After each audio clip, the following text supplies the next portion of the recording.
We're back for our daily NBA predictions here on Monday, March 10th. We've got 12 games today in the National Basketball Association, so we've got a lot going on today.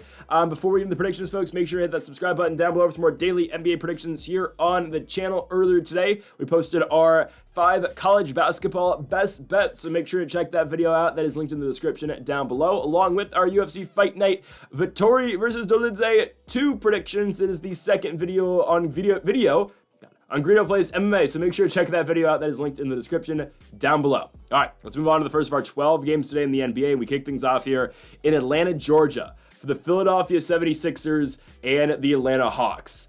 I like the Hawks quite a bit here. That should come to the surprise of absolutely nobody. The 76ers barely escaped their game yesterday with the Jazz with a victory, and we saw that game we thought that game was going to go the way that it did, right?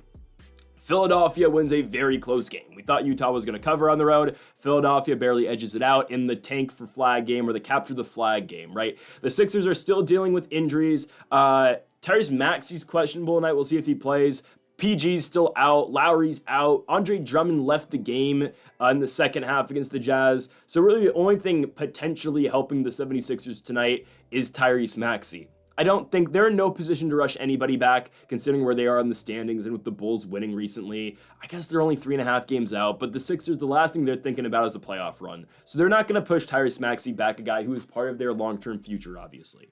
For the Atlanta Hawks, they are 30-34. They have risen now to first place in the Southeast Conference. That's a real stat. First place in the Southeast Conference. That's insane.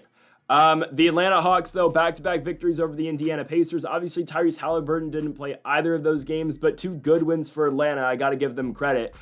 Finding ways to win, obviously, by 2 points in the second game and by 6 points in the first game. Atlanta has now found themselves at the 7th seed in the Eastern Conference, and I've always thought they are better than the other play-in squads. I'm talking about the Magic, the Heat, the Bulls. I do think the Hawks are the best of the bunch personally, and I think they're going to be the team that's probably going to get Boston in the first round. I do think Chicago's probably going to get Cleveland, and we'll talk about that when we get the Bulls later today. I think Atlanta runs right through Philadelphia. The 76ers have nothing going for them. The game's in Atlanta. Trae Young's questionable. I expect Trae to play. He plays through those type of things, and they're at home, so I'd expect Trae to give it a go. Atlanta probably runs right through Philadelphia. Yeah, they don't play defense, but Philadelphia can't score. What, Quentin Grimes is going to tear him up? I mean, sure, Grimes has been playing really well for the 76ers, but they don't have enough to beat Atlanta tonight. The Hawks should win and cover at home. Let's move on to our second game of the day, and we go to Boston for the Boston Celtics and the Utah Jazz. It is the largest line of the night, and it makes sense. The Celtics are a 17.5-point favorite. Yeah. Well, it's because the Jazz are in no position to actually win. Let's see if their guys actually play today. So, it's a daily thing. We check the Jazz injury report. Well, they haven't updated it yet because obviously they played yesterday where they ruled 8 guys out. I doubt they'll play them against... Actually, they probably will play them against Boston because the Jazz can't beat the Celtics even at full strength. So they might as well let their guys play this game so it doesn't appear like they're tanking as much. Because, see, guys, we're trying to beat the Celtics. We're trying to beat the reigning champs. Boston's going to run right through this team. They're the way better team, obviously. Boston coming off that huge victory over the Los Angeles Lakers on Saturday. Jason Tatum played a phenomenal game, not going to lie. Got to give the guys due. We'll see if Porzingis, he's not going to come back. Porzingis is still sick, apparently. So we'll see. Tatum questionable. Al Horford questionable. Obviously, they played their Game 7 against the Lakers, so they're probably going to take this one off. But they're playing the Jazz, so they've earned that, obviously, with their win and Jason Tatum setting his, career high in minutes played in the regular season. It's all right. It's all right. More in the Lakers in a minute. Are they the next game? They are. More in the Lakers in a second. But the Celtics obviously run right through the Jazz. They're 46-18. Utah is 15-49. Again, the Jazz, their only objective right now is to find a way to get Cooper Flag. But hate to break it to you, Utah, you're not getting rewarded with Cooper Flag. I get a sneaking suspicion that's going to be the San Antonio Spurs. I don't know. Just, the lottery. Oh, it's the Spurs again. Oh, wow. De'Aaron, Wemby, and Cooper Flag. Oh, what a shock. And Chris Paul's going to mentor him. Oh, what a shock.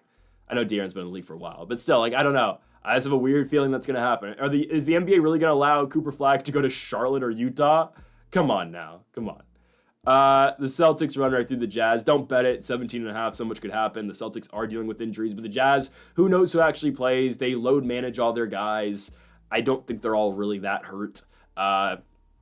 Give me Boston, but I wouldn't play it. Next up, here we go. Lakers in Brooklyn. The Los Angeles Lakers trying to bounce back after their loss to the Boston Celtics, obviously, on Saturday. They go to the Barclays Center to take on the Brooklyn Nets. I'd be very surprised if they don't win this game. Brooklyn has lost a million games in a row, and I get it. This is likely Brooklyn's game 7.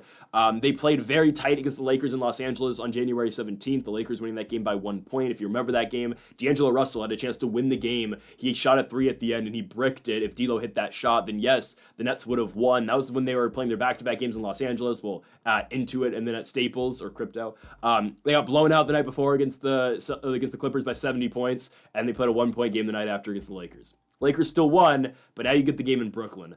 Obviously, no LeBron James. LeBron's probably out for the next couple weeks, which is fine. Well, not fine, but it is what it is. If it's okay, it's okay. I'll put it at that. It's all right. LeBron's gonna be out for a little bit. He'll be back for the playoffs. Obviously, the Lakers are in a position where they're not fighting to be in the play-in at this point. They will be a top 6 seed, and Luka should be able to carry the load for a little bit. And I think this might help Luka personally, because now it's just Luka's team for a couple weeks. And Luka just gets to manage. Obviously, when LeBron comes back for the playoffs, they're going to be even better. But now Luka can really take over, and he has started to find his rhythm. But obviously, that's just going to be to a higher degree now. Luka's going to really get going. So I expect the Lakers to dominate this basketball game. I really do. I expect them to dominate Brooklyn. I know Lakers have injuries, right? Dorian Finney-Smith out with an ankle injury. Jackson Hayes questionable. I hope he comes back. Obviously, Hachimura is still out. Luka's questionable, but trust me, Luka's going to play. And honestly, I'll go as far as saying, I know it'll be a tight one, but even if Luka's out, I think AR probably propels his team to victory. For the Nets, a huge loss in this game, no Cam Thomas. Cam Thomas is their best player. So no Cam Thomas tonight. It's usually the opposite of what we see in a lot of Lakers games. Stars, coming back. Well, no Cam Thomas in this game. That's a huge factor. D'Lo is going to try to sweat his balls off trying to play this game, but I think the Jazz are going to be all right. I said the Jazz. The Lakers, I don't know why I said that. The Lakers are going to be all right here with Luka playing in Brooklyn. I think, again, Doncic playing by himself without LeBron, I think, is going to help him find his groove 100% now. And I think, again, AR, who kind of gets buried in all of this at times because LeBron and Luka are so ball dominant, AR is going to continue to shine as well. The Lakers starting lineup tonight, oh God, though, it's going to be kind of ugly. If Jax doesn't play, oh man.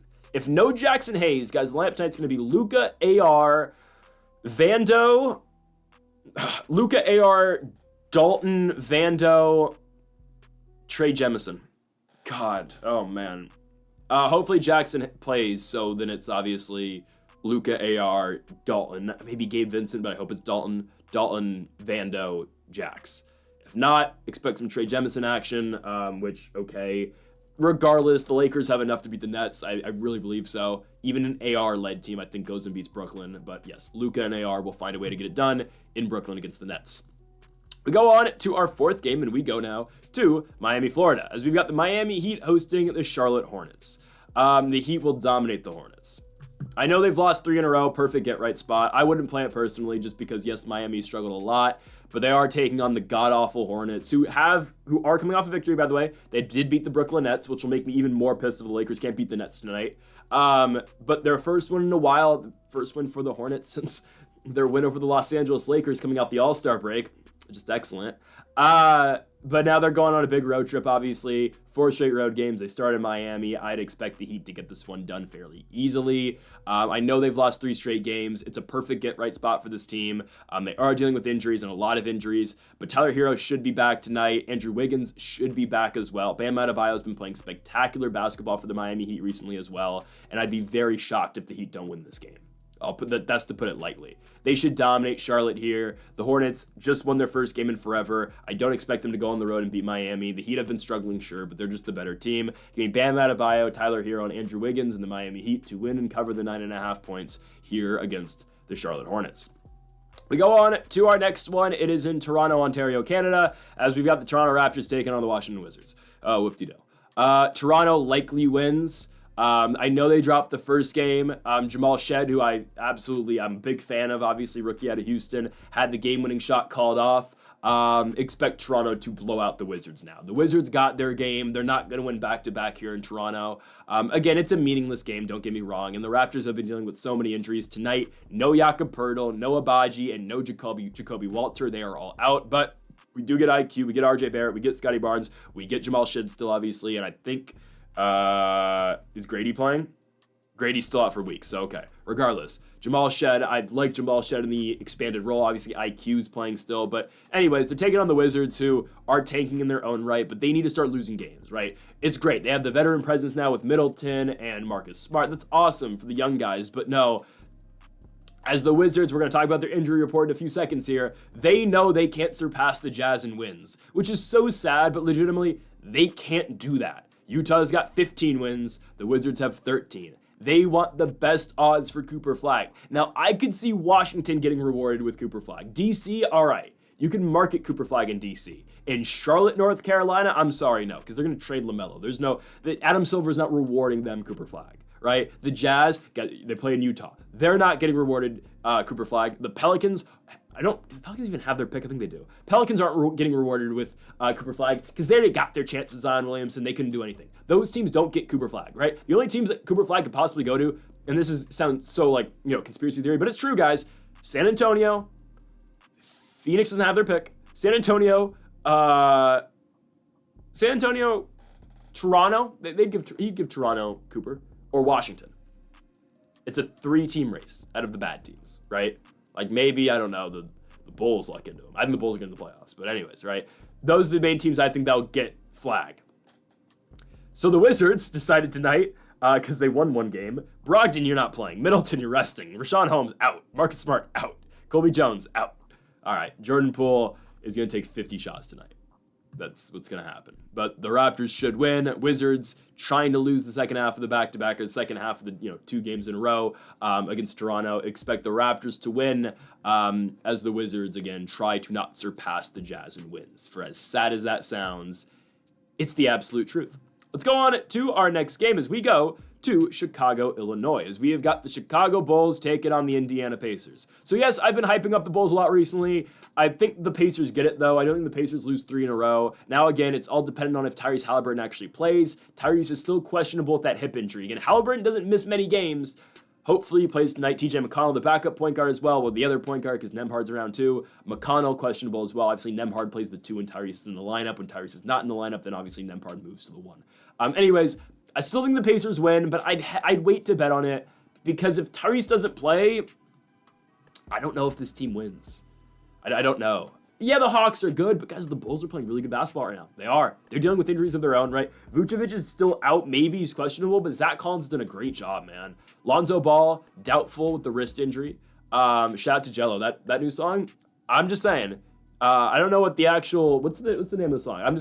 Shake That Ass is better than Tweaker. I'm just going to be honest. That song's fire. I don't know if that's the actual name of the song. That song's better than Tweaker. Shout out to LiAngelo Ball. Kobe White, probable. Patrick Williams, questionable. Okay. As long as Josh Giddey's playing. And I'm not trying to start some Josh Giddey glaze fest here. I'm not. Josh Giddey's a baller, man. Post All-Star break, Josh Giddey? My God.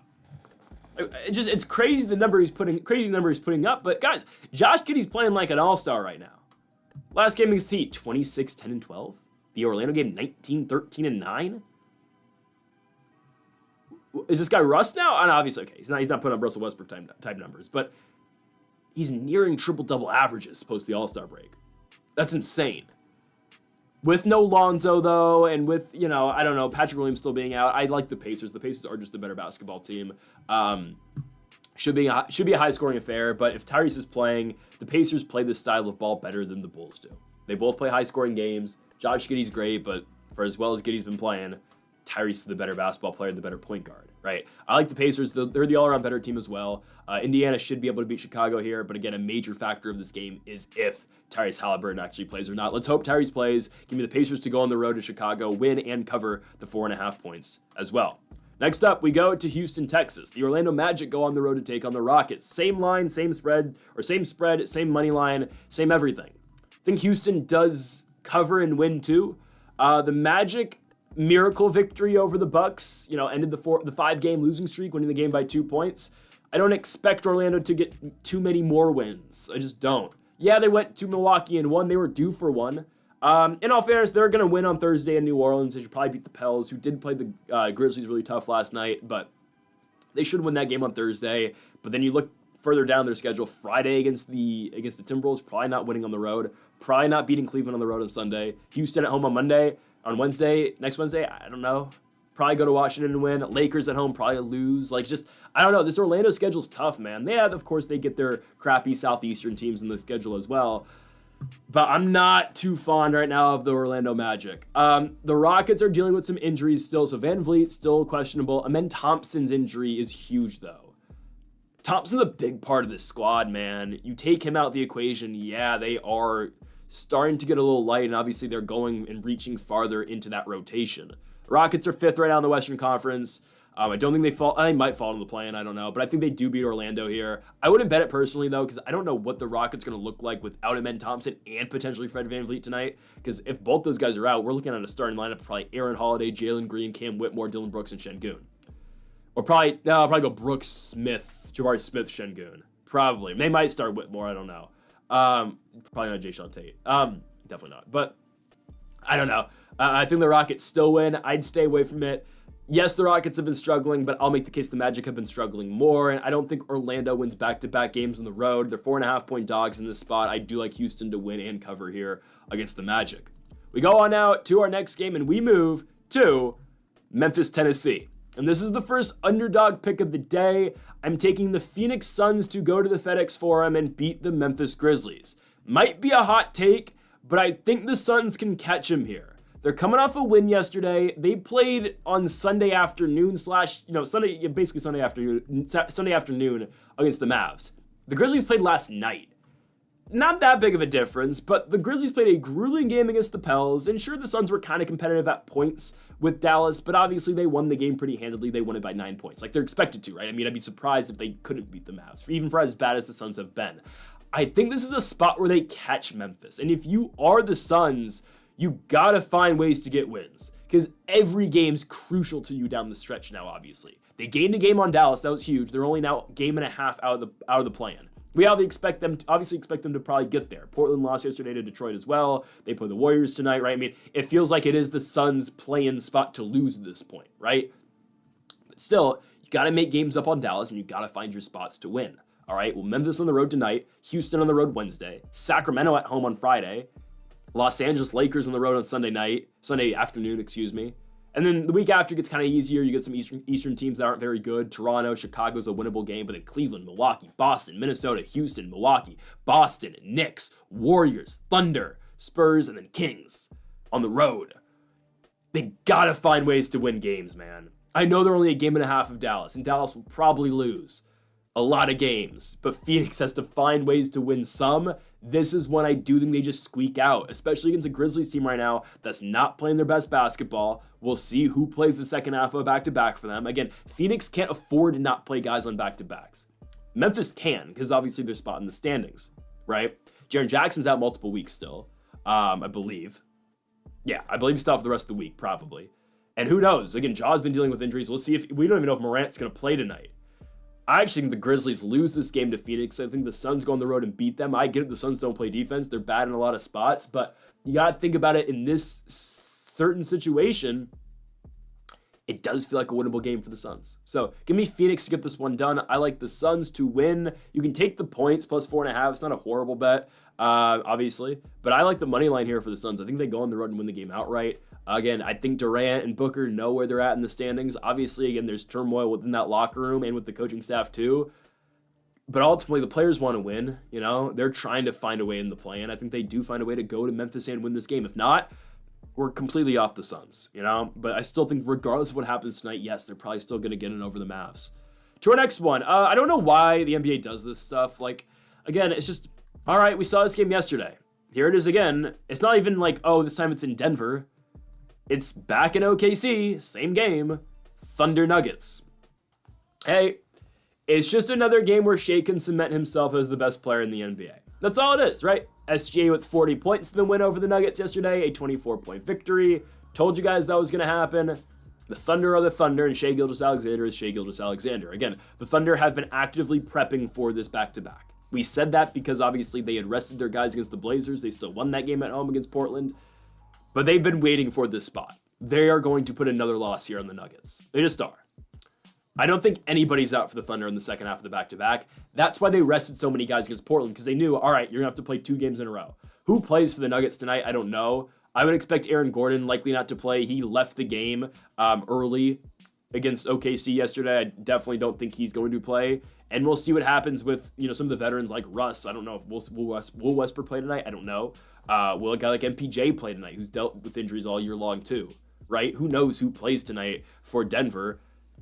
I know OKC is going, and it's, whatever. OKC, they're a younger team. They care a lot more about the regular season, and they're trying to, again, cement Shai's spot as the most valuable player in the league. Let's just be honest. For as much as Shai wants to act, this is going to sound so TikTok corny, but it's true. For as much as Shai wants to act nonchalant about the MVP and like those press conferences with J-Dub telling him and Chet saying, oh, this is the MVP right here, and Shai just shrugs it off, damn well he wants the MVP. Damn well. The team wants him to win it as well. Because then, again, Shai wins the MVP. He's an all-time great status with Oklahoma City, obviously. I mean, arguably, you can say Shai's the greatest Thunder player of all time. I know, yes, Russ was an all-time great, but arguably, if the Thunder win the championship this year and Shai wins the MVP, yeah, he's the greatest Thunder player ever. He's going to do something, I still think, probably. We'll see. I think the Lakers in the playoffs can give them trouble, but as of now, I think, again, Shai is likely on track to become an all-time great and the all-time great OKC player. So, yes, they are trying to win him the MVP. Even with Jokic's big numbers, obviously the Phoenix game where he had 30, 20, and 20, the Thunder proved yesterday that's what they do. Did it on a national television scale. I think this is the only game on today. It's on NBA TV. It's the only non-league pass game. I think OKC dominates. Shai plays like Shai, and the Thunder win. Give me OKC to win and cover the points. I think this game just gets away from Denver second half of a back-to-back. Denver doesn't play defense. Shai abuses that. If this was a 7-game series, OKC would win in 5. And the Thunder dominate Denver here tonight. I think the Thunder are going to be much more equipped to play the second half of a back-to-back. Denver is going to be tiring late in this game. Next up, we go to San Antonio, Texas. Hear me out. Give me the Mavericks. I wouldn't bet it, but if you're willing to throw around some cash here, all right, take Dallas. Take Dallas. If you got someone to spend, take Dallas spread. Or take Dallas money line. The Spurs suck, guys. And again, as much as we want to talk about, Nico Harrison probably doesn't want his team to win this year. Maybe, I don't know, because AD's out for the year, Kyrie's out for the year. The players on the Dallas Mavericks, the players themselves, are still trying to make the play-in. They know they only have a game and a half on the Suns at this point, and they know they have a much favorable schedule down the stretch of the season than obviously the Suns do. Again, they have back-to-back games in San Antonio. Got to get your wins where you can get them. They've lost 5 games in a row now. Najee Marshall scored 34 points last night over 41 minutes, I think it was. But Dallas is obviously themselves going to try to win. I don't think it's a horrible spot for them. I get it, they have like 7 guys active. But San Antonio sucks, guys. The Spurs are horrible at basketball. I've watched this team play in Sacramento, watched them play in Minnesota. Those games, again, I watched both of them. They're awful. De'Aaron is obviously playing hurt. I don't know why they haven't shut him down yet. Stephon Castle will do his thing, but they don't play the best defense. They get scored on a lot, and they just lack, again, a big scoring threat right now with obviously no Wembanyama. Something's off, and obviously it is Wemby. I don't like this game at all for the Spurs. It's a definite spot where Dallas can win. They're both coming off second nights of a back-to-back. If you automatically assume, Dallas is really hurt, they're not going to win. Sure, these guys are playing hard. Najee Marshall's playing hard. Max Christie's still playing hard, right? Hear me out. Again, I wouldn't, if this is your only bet today, don't just bet on the Mavs, but I think there's a very good chance they can go to San Antonio and win this interstate matchup here in Texas. Give me the Mavs on the road, plus 210. To our next game, we go to Golden State, to San Francisco, California. The Golden State Warriors take on the Portland Trailblazers. Give me Portland to cover. Disappointing game yesterday against the Pistons. They got the Pistons on a second half of a back-to-back, and they lost at home. Detroit was leading that game after the first quarter, and they never gave it back. Sucked. Golden State's been playing very well. Obviously, the Jimmy Steph era has gone very well. I don't expect them to lose this game, obviously. The Warriors have climbed now to 6th in the Western Conference. We'll see if they can continue to climb. Yeah, they'll beat Portland. I have no doubt in my mind that they won't win this game. Sure, again, Portland's a tough team. They're going to catch you at they'll catch you at the wrong time sometimes. And I would expect Denny Adjiva to play. He did not play yesterday with the quad injury. I'd assume Adjiva comes back tonight. Blazers just looked flat yesterday. They let the Pistons score on them at will, and they really just couldn't match that. Anthony Simons at 34. He's obviously always great, but yeah, they just couldn't keep up with Detroit. I think they're going to struggle keeping up with Golden State. The Warriors are injured still. Kuminga's still not back. The Pythagorean theorem, Podziemski's out again as well. But the starting lineup tonight, probably right. Curry, Hield, Jimmy. I don't even know. Gee, probably. No, Quinn Post. No, I don't even. Draymond Post, probably. Maybe Moody starts. I don't know. But they'll beat the Blazers, right? Just Portland's game yesterday was kind of horrendous. Second night of a back-to-back. Warriors are playing something. The Portland play and run guys, it's over. Unfortunately, it's over. I don't know. They don't stand a damn chance no more. So they're too many games out. Give me the Warriors to win this one. I wouldn't take them to cover, though. Again, Portland's one of these teams where they can play you tough. They really can. And I think they can just kind of stay in this game. 11.5's a lot for a Portland team that is, they're not bad, right? They're a young group that plays hard and they try to stay in games. They don't give up. That sounds bad. We're picking an NBA game. Oh, this team doesn't give up, but it is legitimately, right? I mean, they are a tough team to blow out. I think Portland kind of stays in the game, but ultimately, yes, the Golden State Warriors win it. To our final game, we go to the Golden One Center up north in California, to Sacramento, California. The Sacramento Kings take on the New York Knicks. Originally, I was going to take Sacramento here, but I decided against it. I'm going with the banged-up Knicks squad. The reasoning to this, the only reasoning, is that Karl Anthony Towns plays on the New York Knicks, and he's their starting center. Jonas Valanciunas is the starting center of the Sacramento Kings with Domantas Sabonis hurt. That's the only reason why. The Kings lost a very tough overtime game yesterday to the Clippers. They got robbed. It was bullshit. Let's just be honest. DeMar DeRozan shot that three when they were up by 2 points. He gets fouled. They call a foul on Derek Jones. They go to the replay. And even though there's contact on the follow-through and in DeMar's landing zone, they overturn the foul call. They go to a jump ball. Obviously, Jonas Valanciunas can't jump. And the Clippers win the jump ball, send it to overtime. Harden hits a shot. Levine misses the buzzer beater to end the game. And obviously in overtime, Kawhi Leonard is the luckiest player of all time, bounces one in. Whatever. It sucks. Should have had that one yesterday at plus money, plus 200 for the Kings. Really should have had it. We got robbed. I'm serious, we got robbed. But in this half, okay, and I've seen it with Valanciunas too. He can't guard. He's not gonna be able to guard Cat at all. If they spread Cat out, they play him on the perimeter. If Cat drives, Valanciunas is gonna have no answers. They played an overtime game yesterday. Levine and DeRozan played big minutes. Levine was great in that game. Couldn't hit a big shot to save his life, from 3-point land, except for one in overtime. And DeMar did his thing down the stretch, too. I don't know what DeRozan was doing, by the way, taking 2 threes down the stretch in regulation. He did get fouled on one, and they overturned it. But I don't know why they just didn't look for a better shot. Anyways, the Kings got robbed last night. Now they're going to be playing on tired legs against the Knicks team that has been off for a couple days after that loss to the Los Angeles Clippers. I'd expect Cat to absolutely feast tonight, man. I really would. Give me the Knicks here. It's an absolute domination spot. I know Jalen Brunson's out. It's just a game the Knicks can really pick up on here, and I think they're going to beat up on the Kings. Again, with the overtime last night and just that matchup, man. Nothing else really matters. I know DeMar's going to score. I know Levine's going to score. I know, again, these guys in Sacramento are going to get their run. But I think the Knicks, where they do set themselves apart from Sacramento, is with Karl Anthony Towns. And I'd expect the Knicks to dominate this game because of Cat. So Sacramento loses at home to the New York Knicks as the Knicks pick up their 41st win of the regular season. So folks, thank y'all for watching our NBA predictions here for Monday, March 10th. If you haven't yet though, make sure to hit that subscribe button down below for more. Make sure to leave a like if you did enjoy the video, and make sure to comment if you do disagree with any of the picks. We'll be back tomorrow for more daily NBA predictions. Folks, thank y'all for watching, and Mamba forever.